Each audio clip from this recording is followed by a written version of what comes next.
part 42 of the book Modern Coin Magic by J.D. Bobo. Check my channel for the previous videos and my Patreon in the description to influence my upcoming content. Now, without further ado, let's jump to the performance of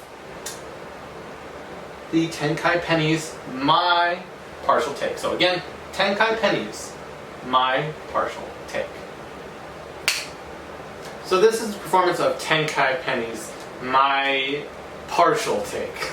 So we got two pennies here, and while I can do some crazy magical stuff, I want to do something really impossible. So we're going to actually put one to each hand, very fair. And before I even begin, no sleep work. We're going to be fair about this one this time, okay? One coin goes into each hand. I want to be as fair as I can, okay? So, first coin, I want to use two fingers. I want to be absolutely fair. You can see the coin in my hand, okay? And again, I want to be absolutely fair. You can see up to the last second. Everything's fair, but yet, all I do is give a little squeeze just like this, and one coin will go across. Now, it may consider it kind of a cheap or cheesy effect, so I'll actually give these coins away. I don't need them, you can take them, but they just go just like that. Thank you. Hope you enjoyed the performance. Up for review are the featured tricks. Let me see, Tenkai Pennies, Copsil 2 standing version, and Psychological Coins through with Slidini. And just before I do so, I wanted to mention a super quick note for my sponsors: Penguin Magic, Magic Apple, Illusionist, Theory 11, World Magic Shop, Magic Geek, Magic Warehouse, or the infamous Tony Harding. If you or others want to be sponsored my regular video content, feel free to email me at drafaelp@gmail.com. Now, on to the trick reviews. I was kind of struggling. I kept on trying to practice, but it was just so difficult to get the position and to get the coin back so it's usable. It just takes a lot more practice. It's not an easy slide doing the Goshman pinch, but it has amazing use when you can do it. And also my hands are very sweaty, so it would just make it so much harder, so I had to alternate it. And I chose to switch out the trick, and it just uses the Goshman pinch as the main thing. But it's such a beautiful routine if you can pull it off. It's the original one that's mentioned in the book. I can't believe they have it in here. Wow, that's just like this and a couple other tricks, and you already got the price of the book already covered. Everything's just a bonus. I just couldn't do it, so I altered it for the version I saw in the beginning. There were coins by Jane Noblezada, and I altered it by it was the ending I altered, or added on rather. So his version, you know, I can't really go into it. That's his trick. I respect him. But at the end, I just did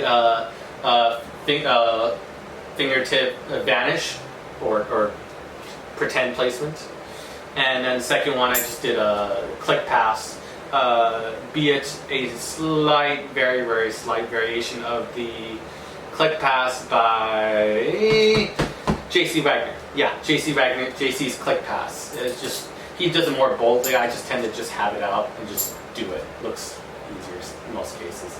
Anyway, so you can just do it. You can do it and have one vanish. Or in my case, I just do it twice. Oh, sorry. My bad. I just do it twice. Boom. This, you can hear the click. You think there's two, but I was able to obtain both.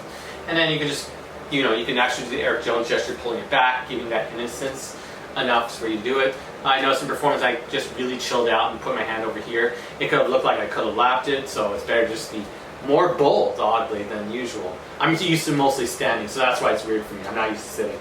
But anyways, if you vanish it, you can give a gesture, you can cover it because you have the cover right here with the Eric Jones gesture. I just call it Eric Jones gestures. It's just does this, he does this, he does tugs on it, he vanishes it, he uses his glasses, these so much cool stuff. I hate and love the guy like crazy. He already knows it. We're cool. So anyways, that was for that trick. The Copsil and Copsil standing version, I get what Ed Marlowe was going for, but I kind of like the Divernon version better. Basically, he uses the pen to be able to secretly, you know, clip it and still it out, so he can use the pencil. It just seemed like the pencil was really excessive. I'd rather do what Divernon did, was he maybe had it sleeved or he had it whatever. He did the what would he do? He would actually use a copper. Let's say he used a copper coin, or silver makes it easier. And I'll use an extra copper. This was a Di Vernon version. I'm not sure where it appeared in, maybe in his Chronicles of Magic or some book. It was just a really cool idea. One would be in the pocket or on the side. He would show this thing, maybe do a couple tricks, and this would be in the sleeve. At the end, he would say, okay, I want you to hold on to it very tightly. They would hold on to it not knowing it's a switched out copper coin. He would bring out a second copper coin and say, I want to show you something cool. And he introduces it for the first time, so all the focus is here. And then he could do a bobo vanish or whatever you want. Give it a squeeze, show it's a silver coin, show it here so the subtlety is that his hand is empty. And then you can show the switch, which was really beautiful. And it creates a very clear focus, where I felt like it was slightly diluted in both versions of the Ed Marla version. And I like standing, it just felt delayed. And then the Psychological Coins Through by Slidini. If you have a bit of time, it's not difficult, it's just psychology and misdirection. That is a beautiful routine to learn. I just didn't have the time to be able to really go into depth of it. But I've seen the effect multiple times from my friend Trick the Devil, and man, that's the thing of beauty. And you can toss in your own little things to it. Just don't be a Slidini guy. Like, do Slidini's routines, but add your own take on it. Because I've seen too many performers. Not Tricky. Tricky or tied in is cool. Because he adds his own little touches to it. But most performers just do exactly word for word, or just try to keep it strict movements to the Slidini, and it just kind of ruins it. Have your own take. Be bold.